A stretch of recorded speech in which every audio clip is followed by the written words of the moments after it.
What's good, Nikke community? We got another Pyrrhixz video. Shout out to Pyrrhixz, you're awesome, brother. Why Nikke's story is phenomenal. So before this video starts, I'll say it's phenomenal because of all of the twists and turns, bro. The government conspiracies, the corruptions, the slowly bringing in old stuff like from the very beginning and then bringing it back later on because it's like basically foreshadowing the entire series. But of course, at that point, you didn't see that coming. And then, of course, the whole lie that, oh yeah, all of humanity is safe underground, but really they're not. Like, bro, it's craziness. But yeah, I'll let Pyrrhixz continue the rest, bro. Let's check this video out. Why Nikke's story is phenomenal. Over the last 5 years, ever since bro. diving into gacha games, I've had the chance to experience multiple different storylines. Some were gripping and initially intriguing, while others failed to grasp my attention from the start. Some are blatant money grabs, while others show clear heart and soul behind their project. Amidst all these gachas I've participated in, none have impacted me nearly as hard as Reverse 1999, WAD. Nikke. Over the last 2 years, Nikke has taken the gacha community by storm. Being guised as a normal degenerate game, it flew under a lot of people's radar until they initially dove into it themselves. To the story, brother. I'm sure I'm not the only one that thinks this, but Nikke is one of, if not the most gripping gacha stories to date. For sure. The success of the game doesn't lie, Yes. and players are still going strong Yes. 2 years into the game's lifespan. They eagerly await for a new story patch, an anniversary update, or any modicum of information they can find to deepen their understanding of the world. So, you may be asking yourself, did she get a new outfit design? To deepen their understanding of the world. This is a new outfit design, bro. I don't remember her thong being like out. So, you may be asking yourself, what makes Nikke's story so impactful? What are they doing that other gacha games are not? In this video, I aim to dive into this topic and give my own opinions on why Nikke's story stands atop the rest, and why many consider it as one of the best plot lines they've experienced in gacha gaming. The foreshadowing.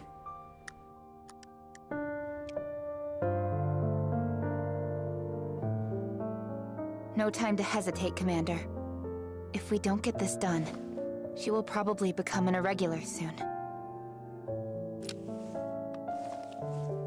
Commander!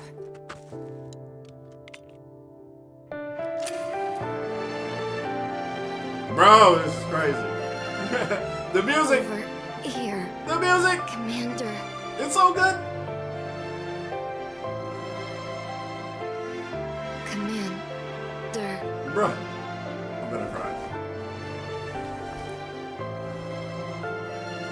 Thank you for your bandage.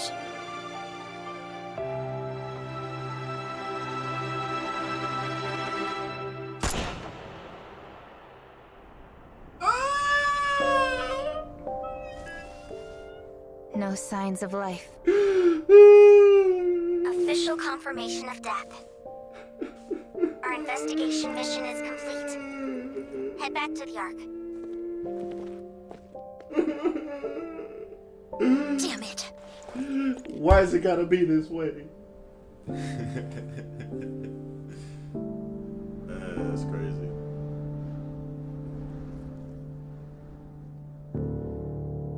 Corruption. Yeah, there's a lot of that. Wait, what was that at the bottom? A dreadful thing that can grow in any of us, regardless of our wishes. Unfortunate, right? We can all consume and become corrupted. Nikke doesn't waste any time getting straight to the point. Despite what someone may have heard or seen about the game's visual assets, the game itself instantly reminds you of the reality of this world. We are locked in a war. Just like any form of conflict, there is loss and sacrifice. The first chapter of Nikke's story throws this reality at you immediately, but it doesn't only do that. It also makes you grow a connection to a character only to strip them away. From the start, you're shown that no matter how close or how fond you are of a character, their life could be snuffed out in an instant. So from the start, players are instantly hooked with this whiplash in emotions. Even so, this isn't anything new. The loss of a character is something done to death in storytelling, but personally, it's how Nikke displays this death that's so impactful. We as a commander are not presented with a choice. We have orders to uphold, and our own thoughts and emotions remain irrelevant. There is no choice to pull the trigger or not. to save Marion or to let her die. We have our objective, and anything that stands in the way must be eliminated, ally or not. This also isn't a generic death, one that's off-screen or meaningless, one instantly forgotten as the story progresses. Instead, it's one that drives our character and strengthens his resolve. So, the initial opening of the game instantly impacts you, but that doesn't drive people to stay. The hook is there, but the world isn't built for a new player. Most gacha games would solve this by info dumping about the world, forcing players to go on monotonous quests, unskippable paragraphs of dialogue, all in an attempt to carve out the world around them. Nikke instead does it a bit differently. The world isn't just shoved in your face, but instead remains a door slightly ajar. Small tidbits are revealed about the world, only making you learn and want more. Yes. It's a very healthy balance. On one hand, information is given, but on the other, not so much to answer players' lingering questions. It gives you more questions. Nikke is very show less tell in that regard, and I think that's one of their strongest points. Hell, if you want to talk about show less tell, refer back to the first trailer of Nikke all the way back in 2022. These trailers showcase the world, the Nikkes, and the severity of the situation that we're in, all within a 5-minute period combined. It's fast-paced, but not random, chaotic, yet controlled. A perfect example of establishing your world without droning on and on about it. Nikke's wide cast of characters are also a catalyst to quench this pursuit of information as well. This also holds true for the lost relics and side objectives in the game. If you want to, you can read characters' bond stories, lost relics, and partake in side missions to piece together the world very early on. Yes, bro, like there's a couple videos on the channel. I haven't even checked those out, bro. But yeah, there's a couple of videos of like the side characters that go even deeper. It's like they put a lot of care and detail in the world building all throughout. It's crazy. If you choose not to, the game will slowly paint the scenery of the world around you, all while gripping your attention and not boring you with exposition dumps or lengthy dialogue. Nikke certainly doesn't have a small cast of characters, but it also doesn't suffer from making characters carbon copies of one another. When dealing with a vast cast, it's common to have multiple characters with strikingly similar personalities, beliefs, and mannerisms. Nikke instead takes time to mold and individualize each of these characters, making them not only different by appearance, but by personality as well. If you're questioning this point, let me ask you, are there any two characters in Nikke who are nearly identical? And don't be a smartass and comment the mass-produced Nikkes. Sure, some I was gonna say the bunny girls may have similar hobbies and interests, but I think the major commonality between most of them is their fondness for the commander. And even then, each one of them deals with it in their own unique way. From a story writing perspective, it is extremely hard to diversify your cast, especially with such a wide variety as Nikke has. The writers also aren't afraid to present their characters, flaws and all, to their audience either. Glamorization of gacha characters is nothing new too. To ensure sales do well on future banner units, they try to make them as appealing as possible. But for Nikke, they throw that notion completely out the window. They'll show these characters with all their flaws, which ironically makes people gravitate to them more. I'll give you a few examples. They love them broken, Dorothy's introduction was not pretty whatsoever. I can fix In it. Overzone, she literally undergoes a mental snap.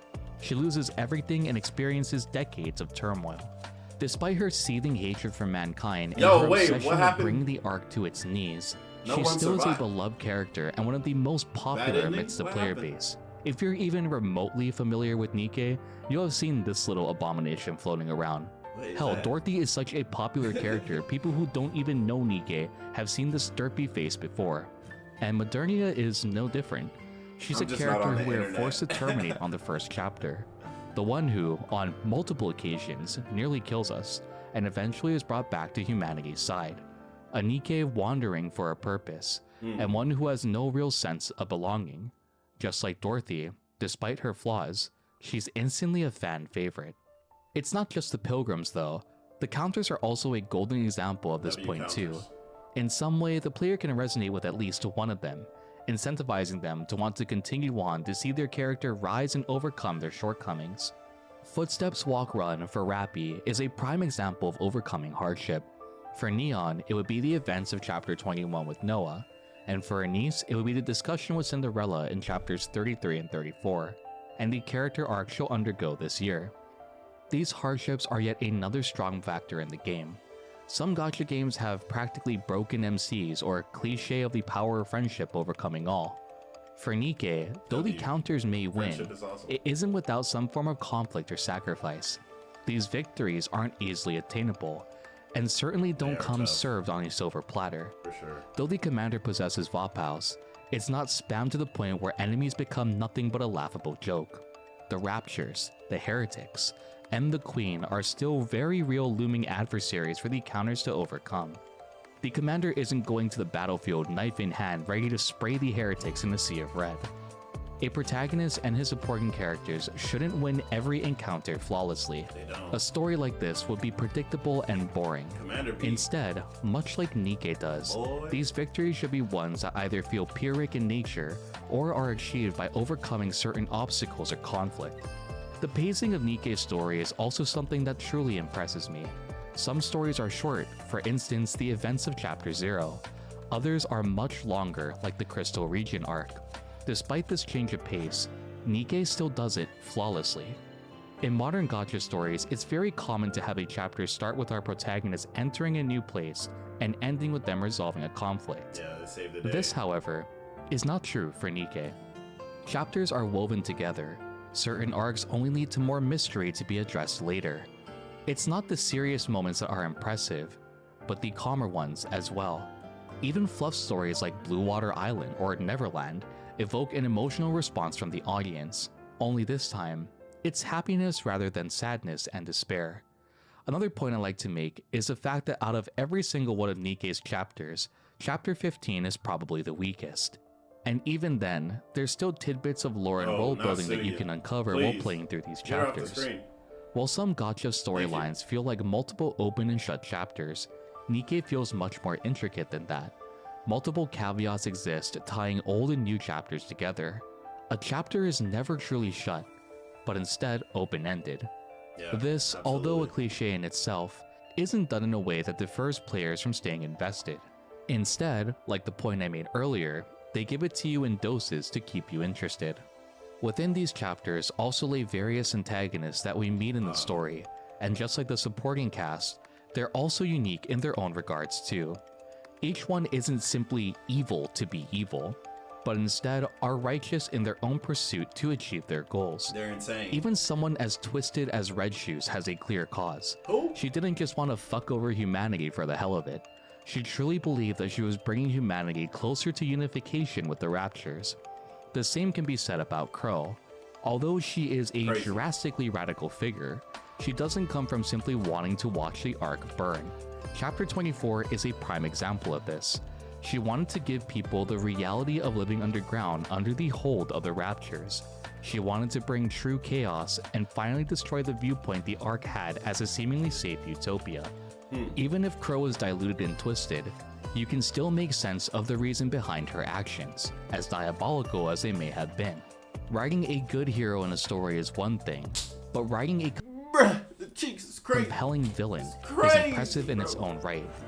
These characters have to be evil by the audience standard, yet not evil for no reason. Although some are redeemable like Viper and EH, others are meant to be despised and hated. The fact that Red Shoes and Crow are such hated characters only attributes to how well they're written. They're radical, extreme, and completely enveloped in their own belief. An active blockade to our protagonists, but for their own reasons. Then again, a story is only as good as the authors behind who write it. And that leads to my next point. The Nikke team is extremely dedicated and motivated. There hasn't been a single moment where they've interviewed the writing team where they seem to just be going with the motions. You can tell this is a passion project.